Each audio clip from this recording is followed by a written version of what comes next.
inside, from the outside. Gentlemen, what's his name? You know his name.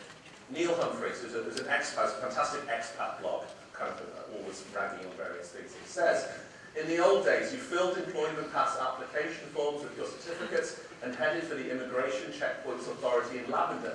You joined the back of a queue, clean-shaven, and reached the front with a full beard.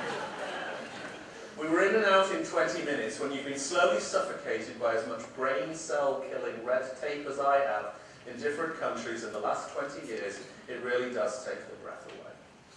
That's success, that's customer success. So, keeping going. So for us, this whole notion of making stuff real is very, very important. I think the future is not designed in Excel. That's a line actually from a client of mine. The future cannot be designed in Excel. I love that. The future has to be tangible. So we were asked to work for the Transportation Security Authority, the people that let you in and out of the US, the security force that are in charge of security and coming out of airports in the US. The first thing we did is we had to prototype a new kind of airport for them to work in. When we were designing these people's roles, they had to have a space. So not only did we prototype an airport in cardboard, we actually had them enact out a set of scenarios inside it. We also helped to design their sort of behaviours. I love this picture here.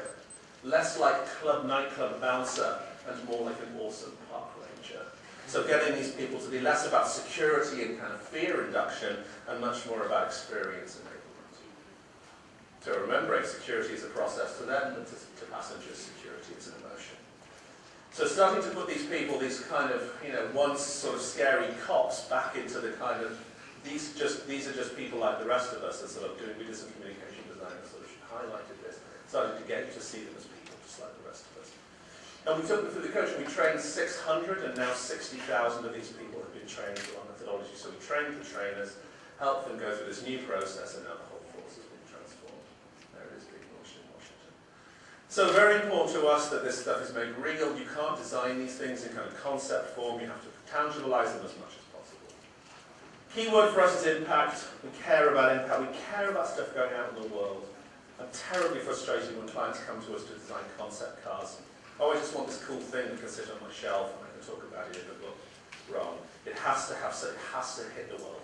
Particularly now when the world is in such a state that the notion of sort of fiddling away in ivory towers is quite scary to us. So I think things that we do together, whatever it is, has to become real.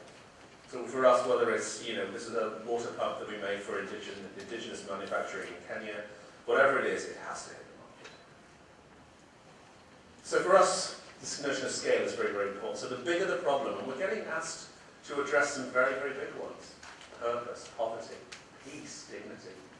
These are some of the questions that we're finding ourselves asked to handle. Really quite broad climate change there. Energy. The smaller and simple the starting place needs to be. So where do you begin?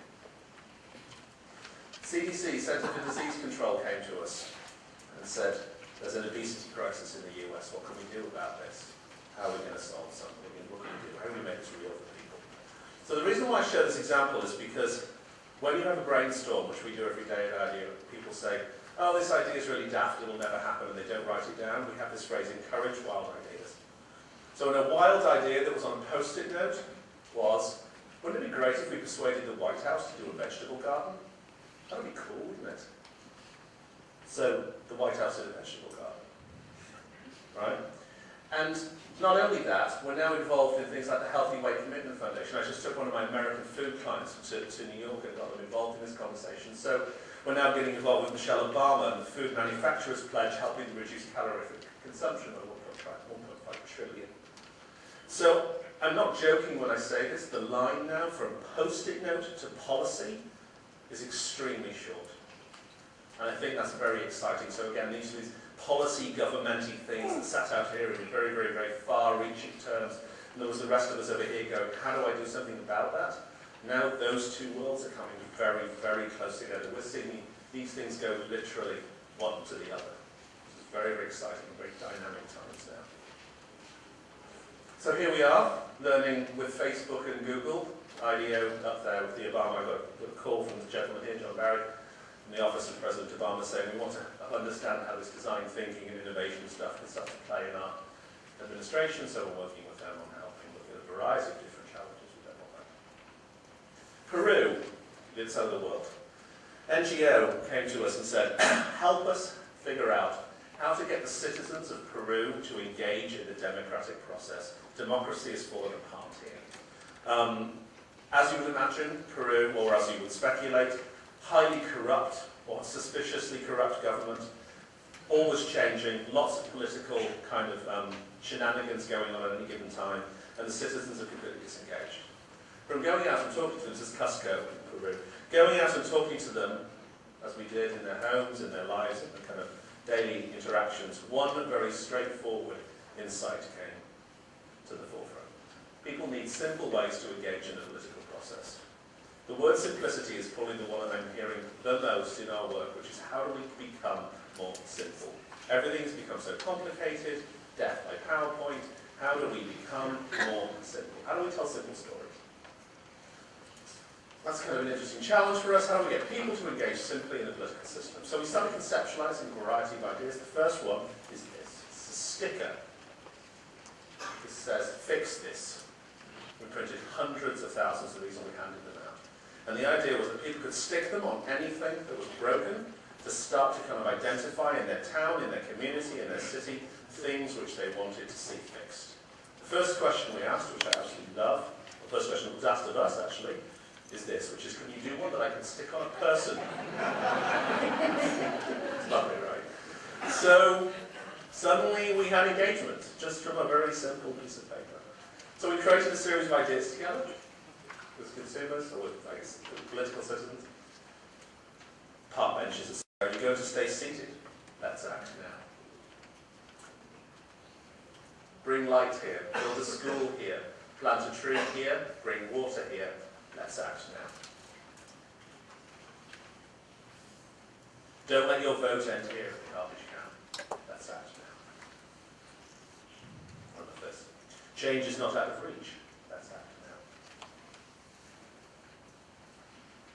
Politics is not in your head. Let's act now. And then finally, from talking to people, this idea is hitting the market. This is one of my favourite things we've ever done.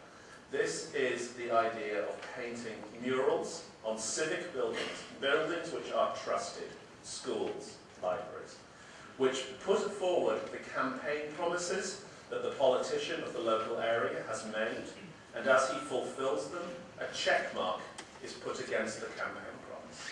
He did this. He said he was going to, and he did. So talk about political accountability.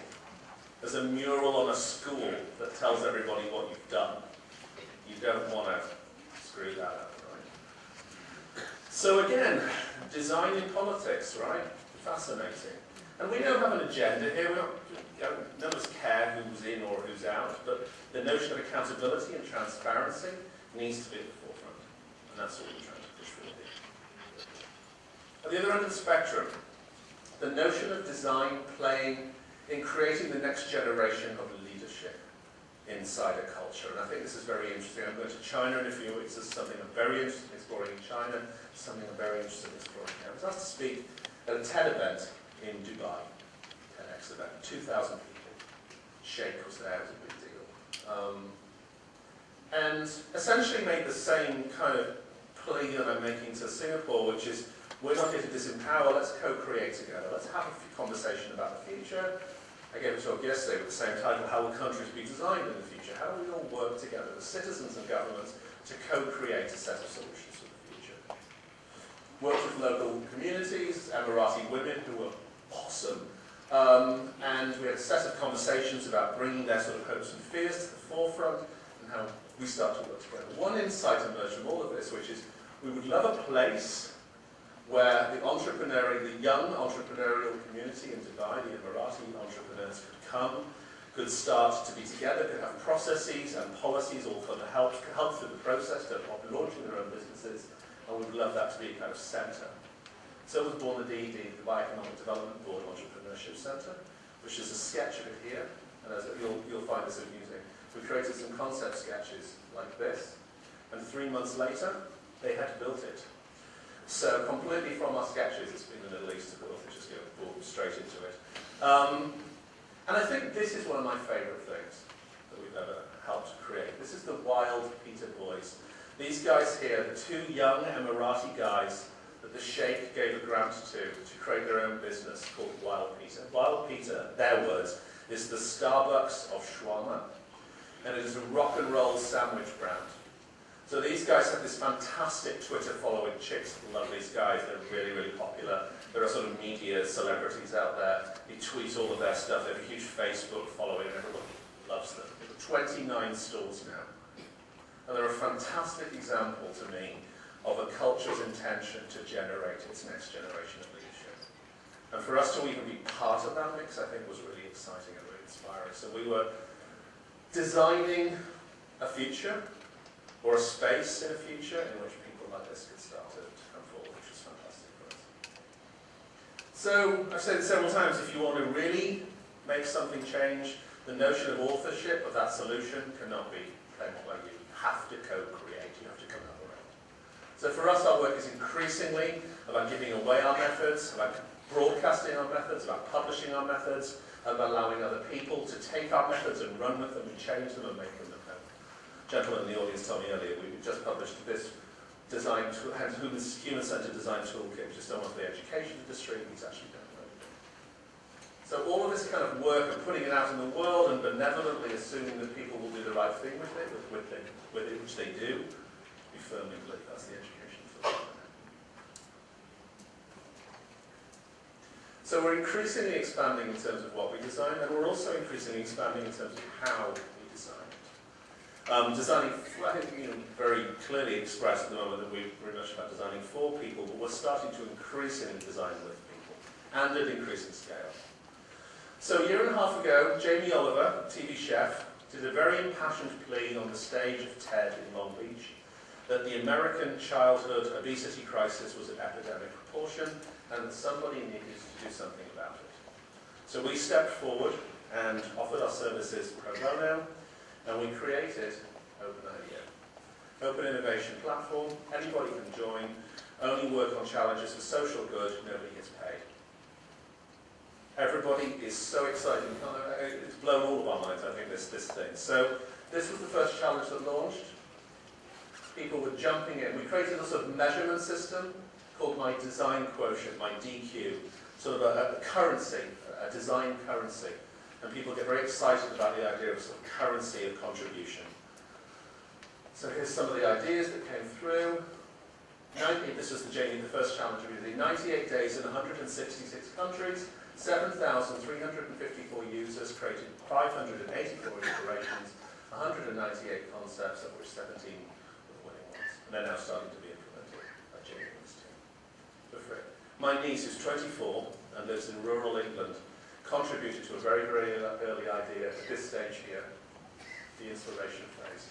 It made her inspiration filtered into one of the winning ones. It wasn't the winning one, but it was part of one of the winning ones.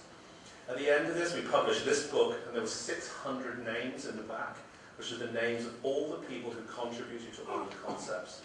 And she called me and she said, I'm so excited to see my name. That is the new currency, right there. So, some of the stuff. So we started kind of challenge, some of the other challenges. How might we increase the availability of affordable learning tools and services for students in the developing world? How might we improve, just did this finish this with Oxfam and Nokia, how might we improve maternal health with mobile technologies for low-income countries? How might we improve sanitation? This was with Unilever. And better manage human waste in low-income urban communities. I'll show you the prototype of a new sanitation system we just put in Ghana from this. How can technology, this is working out right now with Amnesty International, how can technology help people working to uphold human rights in the face of unlawful detention? So these are heavy challenges, and they're coming at us, and people are absolutely lining up to contribute to these things. And I was asked on stage, I presented this in Australia, and somebody said to me, as a designer, doesn't this really upset you that other people are designing for you? And the answer is no. I've never been more inspired than I am by this stuff. It's fantastic to see the world contributing to this level. So recently I've just run my own challenge. We just did a challenge with the Australian government, with the government of Queensland. This is Anna Bligh, who's the Premier of Queensland. Decimated a year ago by flooding. The entire agricultural industry was almost wiped out. I went over there, spoke to